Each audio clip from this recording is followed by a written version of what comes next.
Savli Halol road પર આવેલા ખાકરિયા નર્મદા મુખ્ય કેનાલ વિસ્તારમાં ફરી એકવાર કિંમતી ખેરના વૃક્ષોની ચોરીનો ચોંકાવનારો કિસ્સો સામે આવ્યો છે। ગત રાત્રે અજાણ્યા લાકડા ચોરોએ કેનાલની બાજુમાં રોડને સમાંતર નર્મદા નિગમ દ્વારા વર્ષો પહેલા વાવેલા અને ઉછેરેલા અનેક કિંમતી ખેરના વૃક્ષોનું કટિંગ કરી નિકંદન કાઢવાનો પ્રયાસ કર્યો હતો।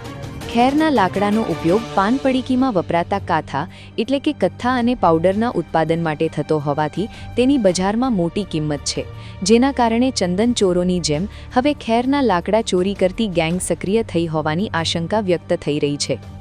મળતી માહિતી મુજબ નર્મદા નિગમના ફોરેસ્ટ વિભાગના ચોકીદાર રાત્રિ પેટ્રોલિંગ દરમિયાન વૃક્ષોનું કટિંગ થતું જોઈ ગયા હતા।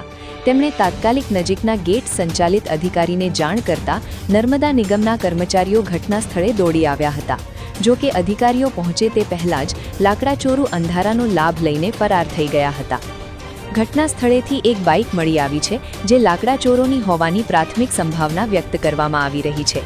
પોલીસે અને સંબંધિત વિભાગો દ્વારા બાઇકના આધારે આરોપીઓ સુધી પહોંચવાના પ્રયાસો હાથ ધરાયા છે।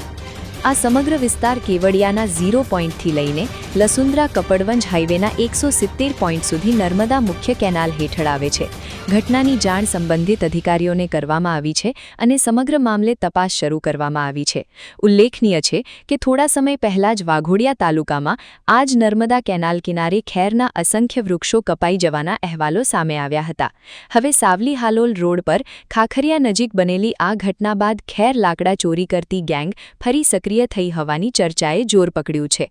નર્મદા જંગલ ખાતામાં હું ચૌકીદાર છે ઓર ફરતો હતો ને 1 વાગે એ લકડા કટીન ખેરિયા કાપતા હતા ને હું પછી એ 10-15 જણા હતા ઓર એ 15 જણા હતા ને મેં ખેલા હતા તો મેં જાણ કર્યા ગેટવાળા એને કે ફોન કર્યા કે એને કટિંગ કરાશો એવું કરીને मैंने बोलिया।